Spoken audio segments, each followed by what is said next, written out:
አልቻለችም እንዲሁም ዝምተኛ ናት ከነዚህ ነገሮች አንፃር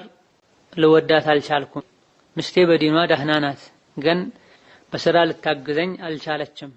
እንዲሁም ዝምተኛ ናት ከነዚህ ነገሮች አንፃር ልወዳት አልቻልኩም ሐቋንም መወጣት አልቻልኩም ልፈታት ሳስብ ታሳዝነኛለች ምን ይመክሩኛል የሚል ጥያቄ ነው ውጪ የወጣች ስራ ሰርታ አንተን ማገዝ የሷ ግዴታ አይደለም اللهم الا መጀመሪያ ኒካህ ስታስሩ እንዲህ አይነትን ስራ በመስራት በዚህ መልኩ ታግዥኛለሽ የሚል ስምምነትና ውል ሸርጥ ኖሯችሁ ከሆነ ከድንጋይ የማይጋጭ ከወንድ ጋር ማያቀላቅላት ጤንነቷን የማይጎዳትን ስራ ብትሰራ ችግር አይኖርም መጀመሪያ ቃል ገብታ ከሆነ በተረፈ ስራ አላገዝሽኝም ብሎ እሷን ለመፍታት ማሰብ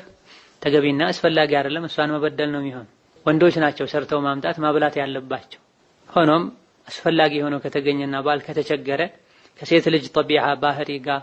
የሚሄድን ስራ ዲኗን በማይነካ ሐያዋን በማይነካ ዋናውን ኃላፊነቷን የቤቷን ስራ በማያስተጓጉል መልኩ